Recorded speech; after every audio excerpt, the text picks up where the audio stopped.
gimana bro AI sekarang? Wah, perkembangan AI luar biasa ya sekarang ya. Cepat cepat ya? sekali, cepat. Kan mulai dari tahun ChatGPT launch 2022 ya. Datanya 2021 dan sekarang even kalau kita bandingkan mulai dari pertama kali ChatGPT di launch sampai sekarang ya. Dari versi 3,5 sampai sekarang kalau salah 5.2 ya. Itu perkembangannya udah luar biasa. Lu tahu nggak ChatGPT waktu keluar gua kagak anggap sama sekali. Gua pikir apaan? Iya, iya. Padahal lu tahu nggak, gua tuh kan di bidang teknologi udah 33 tahun. Gua kerja di Silicon Valley 10 tahun. Tapi waktu ChatGPT keluar, gua nggak anggap itu apa. Karena gua mungkin lagi fokus yang lain. Nah, gua baru pakai ChatGPT ataupun AI base ini kira-kira tahun 2023 akhir. Ya. Menurut gua itu hebat banget. Nah, 2023 akhir GPT udah GPT 4.0 ya. Iya. Karena udah 5.2 ya. 5.2. Tapi gue sekarang malah gue pindah-pindah. Nih kayak misalnya di gue punya tablet, gue lagi buka ChatGPT, Gemini, dan Sonnet 4.6 Cloud. Nah, memang kadang-kadang gue mau lihat jawabannya tuh beda nggak satu sama lain. Ternyata beda bro. Iya. Beda-beda. Dan kita mesti pakai beberapa AI base untuk ngelihat, ya kan? Menurut lu AI itu apa sih bro? Kalau kadang ya, gue ngobrol sama orang, AI itu dikira cuma ChatGPT, Gemini, Cloud, Kimi 2, DeepSeek. Padahal lu tahu nggak, AI itu ada di semua aspek manusia. AI itu ada di Google Map, AI itu ada di kamera kita, ngatur exposure secara otomatis dan lain-lain. AI itu ada di manufacturing, AI itu ada di healthcare, AI itu ada di segala aspek. Cuman yang kelihatan oleh customer, itu si ChatGPT, Gemini, dan yang lain-lain karena dia hadir di handphone lu. Benar kan? sekali bro.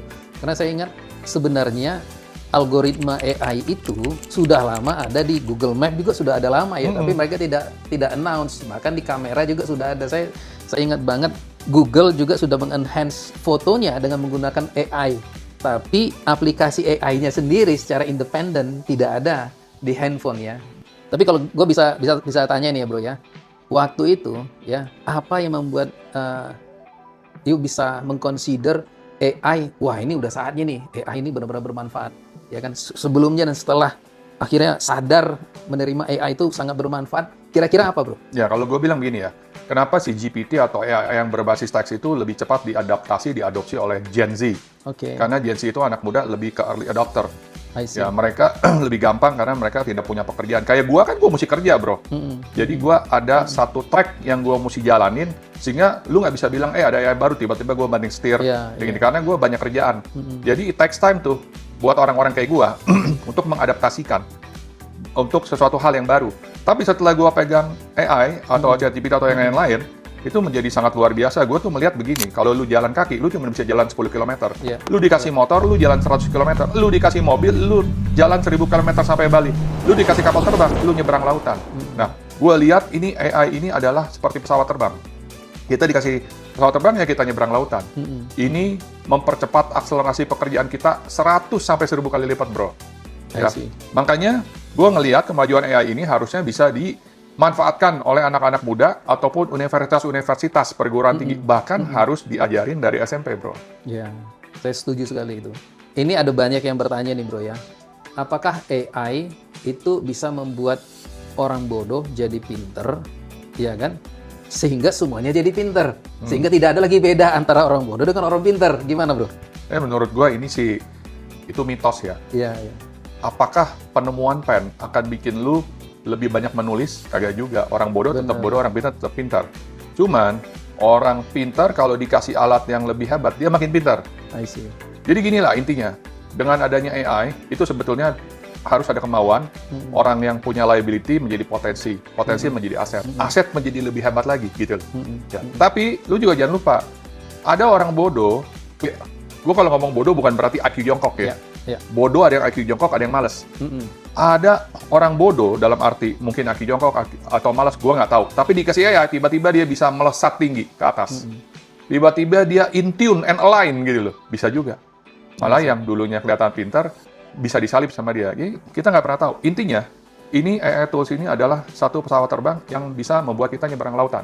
Dan ini harus dipakai buat kita semua. Berarti kalau AI ini adalah sebuah tools yang sangat bermanfaat.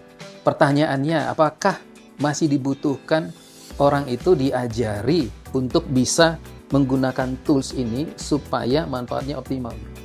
Gue bilang bisa. Dan harus diajari supaya akselerasinya cepat. Bisa nggak dia belajar sendiri? Bisa. Dia kalau belajar sendiri mungkin butuh 6 bulan, setahun, kalau dia rajin misalnya ya. Tapi kalau diajarin, mungkin seminggu atau 3 hari seminggu, dia udah bisa jalan sendiri gitu loh. Jadi gue ingat sekali dulu waktu gue belajar teknologi, belajar sendiri, otodidak, butuh 2 tahun. Coba ya, ada yang ngajarin gue, seminggu gue udah bisa. Kalau memang AI ini benar-benar sebuah tools yang sangat bermanfaat, dan dibutuhkan training, dibutuhkan edukasi untuk bisa memanfaatkan tools ini. Kira-kira di Indonesia seberapa besar interest untuk orang belajar AI? Kita bicara di tingkat universitas lah coba. Nah, sekarang lu kalau search di internet ya, sekarang menurut si Gemini sih kita sudah ada sekitar 20 perguruan tinggi yang mempunyai prodi atau program studi AI. Ya, salah satunya UI, ITS, Airlangga, IPB, Negeri Surabaya, UGM, USU, tempat lu tuh bro, BINUS, ternyata sudah UPH, ya, Prasetya Mulia dan lain-lain. Lu tahu nggak, kita nih di Trisakti lagi mau bikin program studi AI ilmu terapan.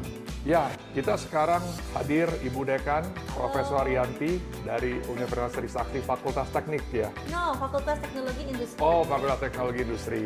Oke, Bu. Saya dengar kan Trisakti mau buka program studi AI ya Bu ya? Betul, itu sudah menjadi cita-cita rektor kami kepada staff, dan kebetulan yang diamanahkan itu adalah FTI. Karena di FTI itu ada jurusan informatikanya dan ada elektro. Jadi it's the best ya, the main basic untuk AI kan ada di situ ya Pak. Mantap. Kapan Bu kita mau launching prodi AI? Target kami sih September. Jadi September ya? Ya, September 2026-2027. Jadi tahun akademik baru ya. Kita tunggu. Diganjil. Kita tunggu nih teman-teman. Terus prodi AI ini AI jenis apa? Saya dengar AI terapan ya? Iya, jadi AI kami ini memang punya specialties ya Pak ya. Kami tahu kami tidak mungkin, maksudnya kita belum lah saatnya waktu ini belum bisa bersaing dengan Cina, Amerika yang bisa bikin dasarnya AI gitu. Jadi kami memilih untuk yang applied, yang lebih nanti akan lebih bermanfaat untuk dunia masyarakat dan industri khususnya. Benar. Iya, benar. Jadi teman-teman, program studi AI terapan ini sangat bagus. Kenapa? Karena ini ilmu praktis. Jadi seperti yang Ibu Dekan ngomong, kita tidak membuat ovennya. Oven dalam arti LLM-nya atau kita nggak bersaing dengan ChatGPT atau Gemini ya. Kita nggak mau saingan itu. Betul. Tapi program studi ini terapan untuk AI manufacturing, healthcare, dan multimedia. Kalau bukan ya? Multimedia. Multimedia, iya, betul. Lo jadi semua ya. Jadi intinya kita mungkin launching dengan 3 dulu, tapi kita tetap melayani AI buat lo, ya kan? Oke. Jadi saya ulang, berdasarkan informasi dari Ibu Dekan, kita akan fokus di AI terapan yang praktis langsung applicable untuk AI manufacturing, multimedia, dan healthcare. Terima kasih. Thank you. Udah cukup. Launching September. Kita mau ngomong ini. Kenapa Trisakti membuat program studi AI terapan? Karena menurut gua itu sangat bagus. Kita nggak perlu bikin oven dalam arti LLM-nya. Karena lu belum tuh bisa bersaing dengan Gemini, ChatGPT, Kimi 2, DeepSeek, dan lain-lain. Gua mau lulusan-lulusan ini langsung bisa bikin rotinya, aplikasinya bro. Lebih praktis lah. Nah, kita mau launching nih bro, di bulan September 2026. Lu tahu sendiri kan, Trisakti kan udah 50 tahun lebih bro, institusi pendidikannya. Udah pasti keren.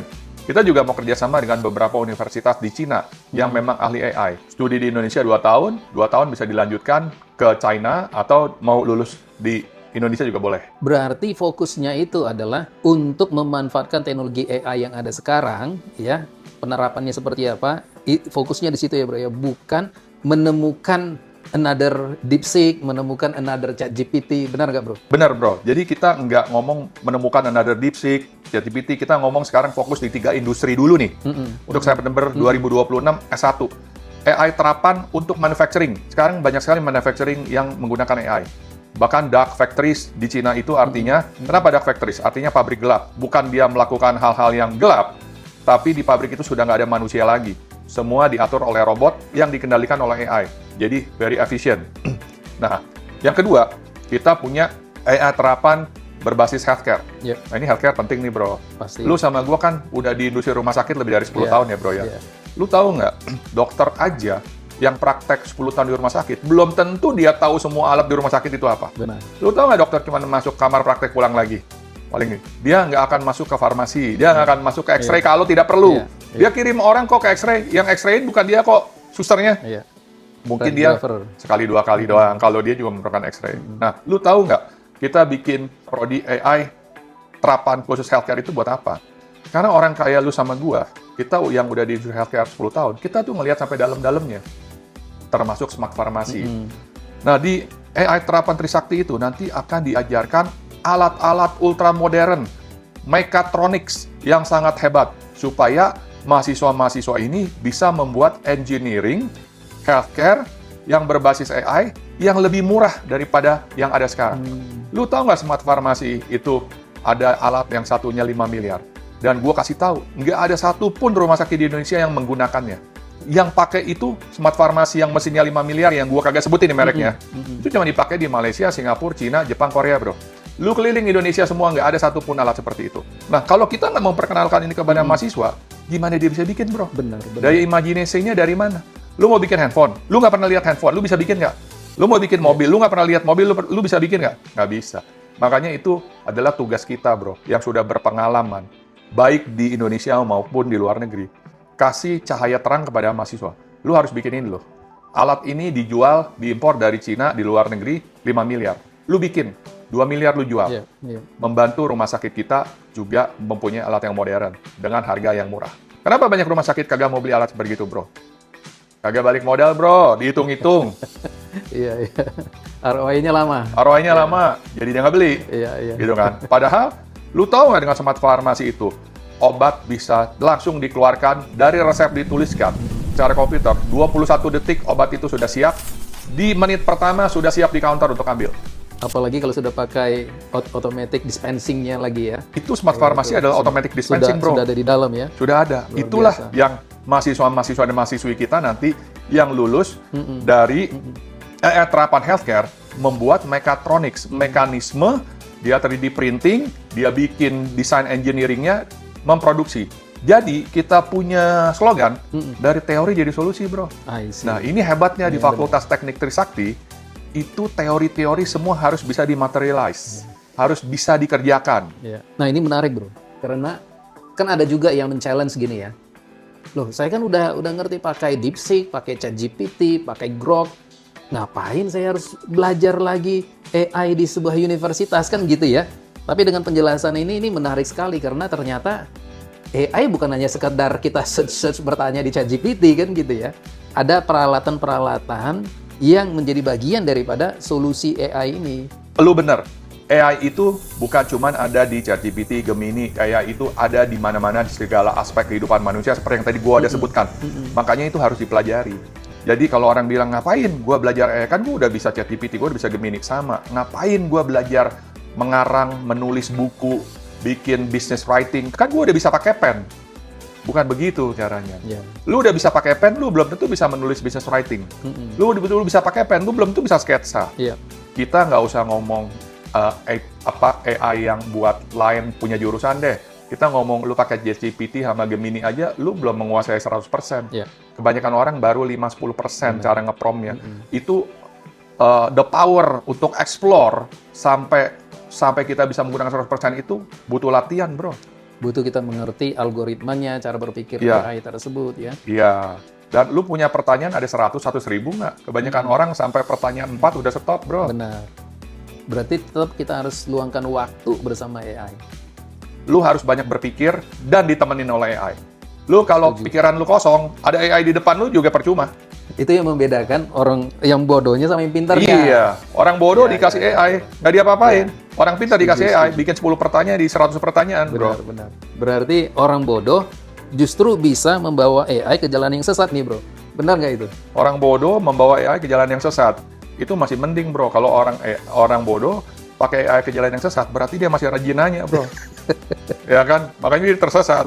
Yang kita khawatirkan adalah orang bodoh yang dikasih AI kagak mau nanya, bro. Nah, itu lebih bodoh lagi. Lebih bodoh lagi. Kalau kita mau zoom in nih, ya bro ya, mengenai AI. Kalau penerapan AI ambil contoh lah di healthcare, di bidang kita sendiri ya. Tadi saya tertarik mengenai peralatan-peralatan AI yang digunakan di rumah sakit. Ya. Bagaimana usernya, bagaimana dokter, bagaimana perawat, bahkan bagaimana direktur rumah sakit akan interest dan mau menerapkan teknologi AI di rumah sakitnya. Jika tenaga kerjanya, dokternya sendiri pun have no idea penerapan AI di rumah sakit itu seperti apa. Belum pernah lihat peralatannya sendiri, belum pernah di-train menggunakan alat-alat tersebut ya. Jadi solusi apa yang bisa kita berikan bagi mereka? Oke, nomor satu yang tadi gue bilang, bahwa dengan prodi AI yang akan kita luncurkan di Trisakti di bulan September 2026 itu akan memberikan satu pengajaran kepada mahasiswa alat-alat yang mereka belum pernah melihat, tapi mereka bisa bikin. Karena mereka adalah anak-anak pintar yang menguasai teori engineering yang dari teori menjadi solusi. Ya. Kedua, nanti kalau barangnya udah jadi, baru kita doing sales and demo kepada rumah sakit. Supaya mereka bisa beli dan mereka bisa membandingkan harga produk luar negeri dengan kita, gitu loh. Harga price point itu di Indonesia masih sangat penting ya, karena menyangkut ROI ya. Nah, kalau kita ngomong kualitas, itu juga tugas kita membuat dan tes produk-produk kita itu bahkan bisa dipakai 100.000 kali atau 200.000 kali, itu juga kita ajarkan.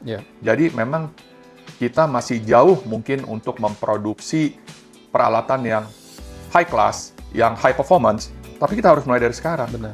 Karena kita bisa gitu loh untuk memproduksi alat-alat mencontoh. Pertama mencontoh dulu, bro.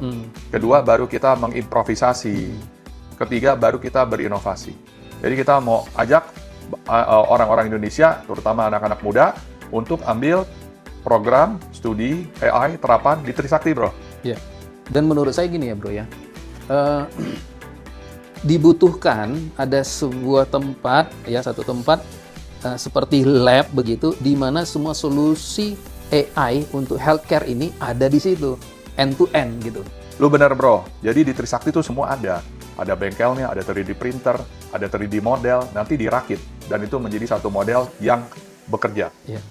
Karena kalau kita lihat dari sisi bisnis akan selalu menilai dari sisi ROI-nya dulu. Dan mereka akan menilai setiap produk AI untuk healthcare ini. Produk pertama, ROI-nya berapa, kedua ROI-nya berapa, sehingga implementasinya paling cuma 20%. Rumah sakit A 20%, rumah sakit B 30%. Jadi tidak ada satu tempat yang memiliki solusi end-to-end yang orang bisa lihat. Kalau semua diterapkan begini loh jadinya. Ya, kan? Benar. Jadi, bro, ROI itu kan tergantung. ROI sih pasti ROI. Ada yang kembali modal 100 tahun, 10 tahun, 1 tahun, itu sudah pasti, bro. Tapi yang lebih penting dari ROI, dan lu benar sekali, ialah speed. Dengan mesin yang kita bikin di healthcare untuk rumah sakit, dia bisa menyelesaikan satu tas itu berapa detik. Misalnya lu ambil obat, setengah jam sampai 1 jam. Kebanyakan kita nggak mau nunggu, mendingan gua ke apotek langganan gua. Tapi kalau lu habis dari dokter, pas lu walk out, pada waktu lu keluar, obatnya udah jadi nih, walaupun dia lebih mahal 10% nih, bro. Tapi obatnya sudah jadi nih, tunggal lu bayar langsung makan obat nih. You will pay for it. Lu mau bayar. Tapi lu bilang 1 jam lagi, gua akan bilang mana resepnya. Gua ke apotek langganan gua udah WhatsApp, gua udah telepon, pulang, udah langsung diantar. Dia kehilangan, bro, kehilangan revenue. Nah, lu tahu nggak peralatan yang kita mau share ke murid-murid itu, kayak smart pharmacy aja, itu hanya butuh 21 detik dari resep ditulis menjadi obat telah disiapkan, dan dalam menit pertama, pasien udah langsung bisa ambil. 1 menit itu lu belum sampai sempat jalan ke lobby, udah siap lu, bro. Saya kira juga, bro ya, penerapan AI ya di industri-industri yang ada, ini merupakan salah satu challenge daripada AI yang ada. Kebanyakan nih saya perhatikan nih, bro ya, di universitas-universitas, AI yang dibahas itu adalah menciptakan kembali algoritma ChatGPT, ya kan? Jadi itu benar-benar hanya AI untuk computer science, bukan langsung penerapannya, pemanfaatannya seperti apa. Karena menurut gue ya, bro ya, nggak mungkin kita menciptakan ChatGPT yang lebih unggul daripada ChatGPT, menciptakan another DeepSeek yang lebih unggul daripada DeepSeek. Kita udah ketinggalan 10 tahun sebenarnya minimal, ya kan? Nggak mungkin. Nah, sementara kalau kita belajar bagaimana menggunakan teknologi AI yang sudah ada sekarang, plus ya ditambah dengan hardware. Saya kira itu salah satu kelemahan daripada penerapan AI yang ada. Dan menurut saya, ini my opinion ya bro ya, mungkin nggak gitu banyak kan orang yang sudah berpikir bagaimana menerapkan AI di industri-industri yang ada sampai ke level hardware. Itu menurut saya sih. Lu tahu nggak total modal OpenAI sampai tahun 2026 itu berapa US dollar? Berapa tuh? 168 miliar dolar. Kalau dikonversi, 168 miliar itu 2,6 kuadriliun. Bukan triliun nih, kuadriliun. Ya. Nggak ada satu konglomerat pun di Indonesia yang punya duit 168 miliar US dollar. Iya. Ya. Jadi kagak usah ngomong lah ingin bikin OpenAI ya. Benar, setuju. 168 miliar US dollar ini bisa bikin 100 PIK 2. Jadi kita nggak usah ngimpi lah untuk bikin ChatGPT lagi atau Gemini lagi. Itu baru OpenAI nih ya bro, 168 miliar US dollar. Di Indonesia nggak ada yang bisa mampu 168 miliar US dollar. Kecuali negara keluarin APBN semua untuk bikin. Benar. Hingga awal tahun 2026, investasi yang dikucurkan Google melalui induk perusahaannya Alphabet untuk Gemini ya bro ya. Tahun 2024 itu 52,5 miliar US dollar. 2025, 91,4 miliar US dollar. Dari injection. Lu bisa bayangin nggak? Ngapain kita belajar dan berkompetisi dengan mereka untuk bikin satu LLM? Benar. Nggak masuk akal. Nah makanya di Universitas Fakultas Teknologi Elektro kita membuat prodi AI terapan untuk bikin rotinya bro. Yang simpel aja. Yang simpel tapi praktis dan anak-anak mahasiswa lulus bisa cari kerjaan dan bikin duit. Langsung bermanfaat. Bermanfaat bro. Tantangan-tantangan untuk menjalankan program studi AI di universitas. Menurut lu apa aja bro? Tantangannya? Tantangannya ialah yang seperti lu tadi ngomong.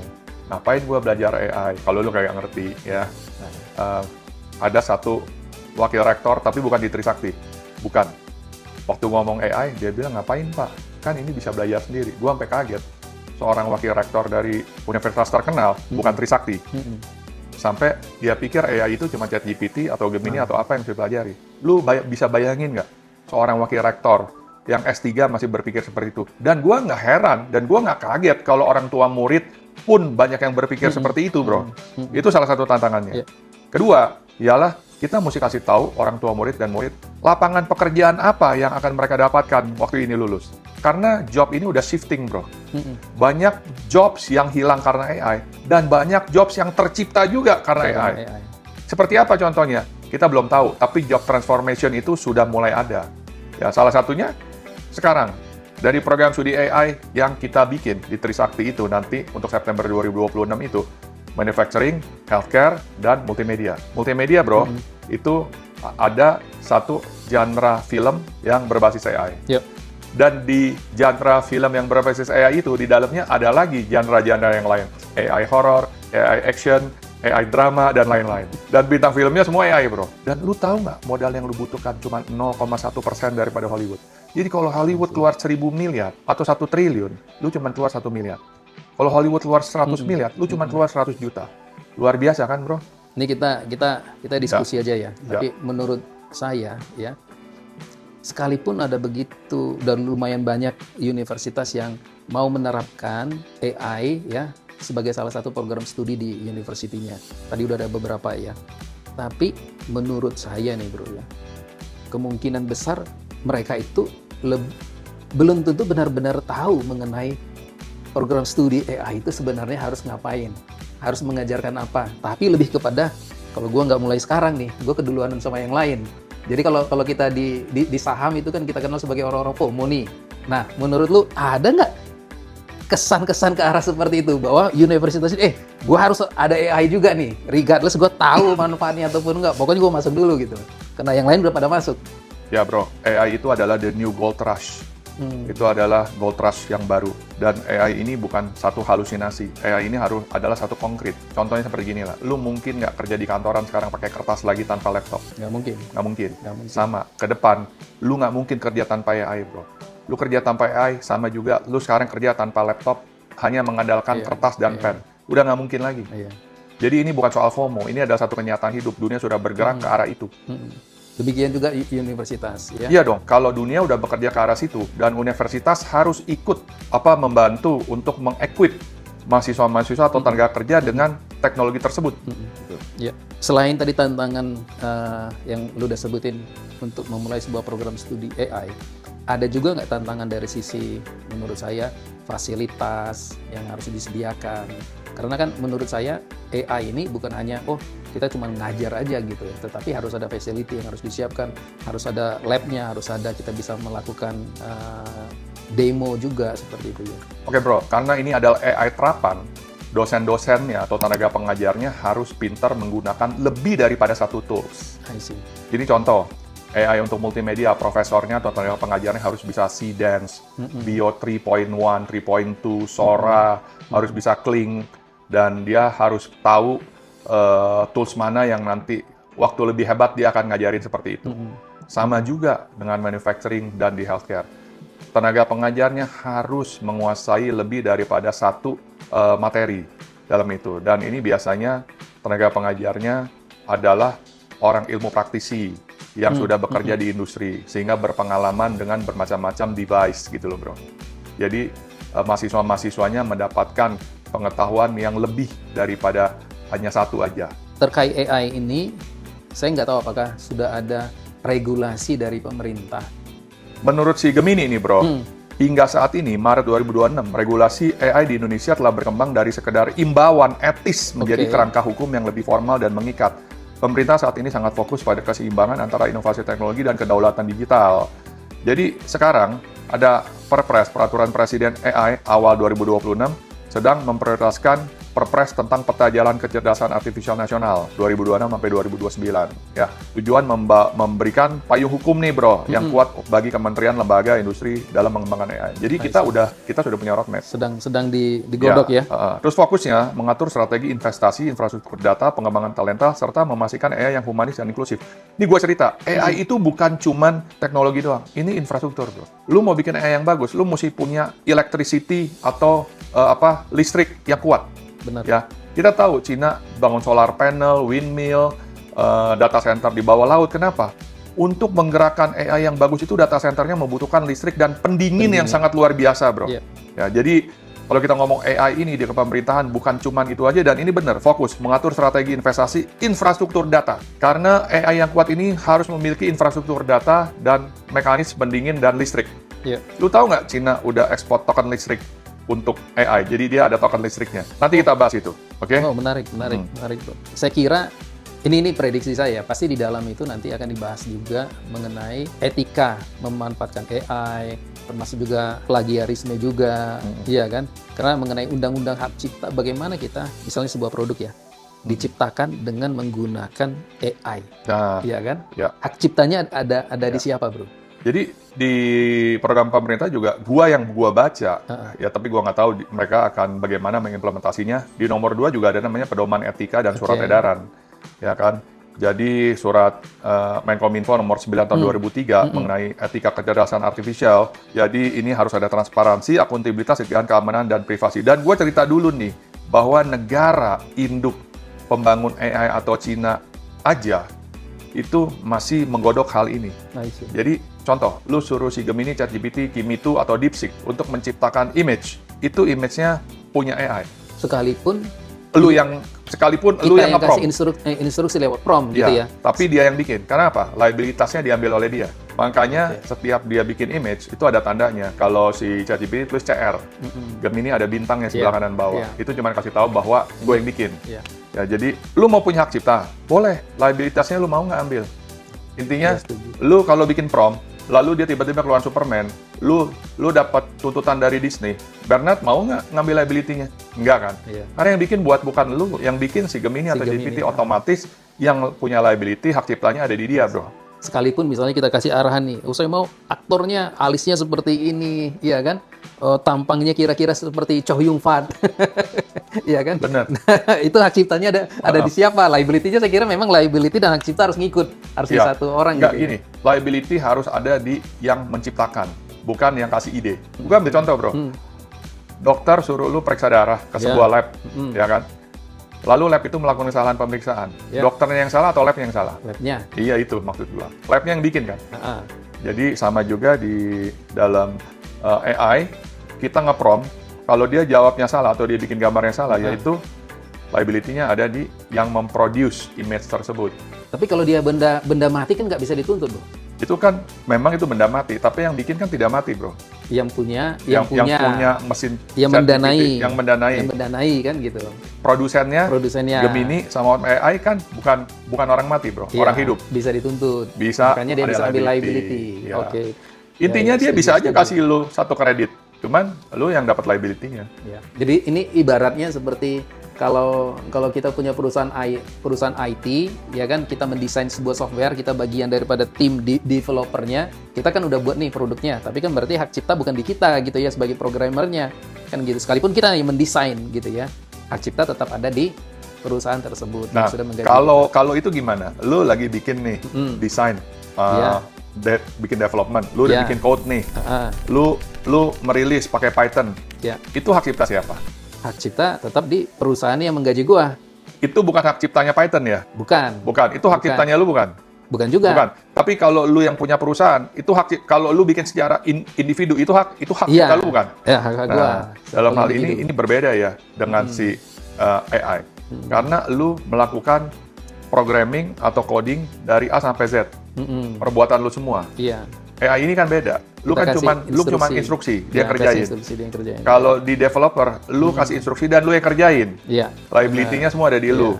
Lu memplagiat, lu mengcopy semua, lu yang kena. Kita yang kena. Kalau dari AI, dalam arti ChatGPT, Gemini ataupun Kimi itu dia yang kerjain, dia yang kena. Dia yang kena. Ini perkiraan ya. Saya kira nanti setiap pemerintah, ya sama seperti kayak internet censorship lah. Pemerintah akan datang kepada internet provider, ya kan?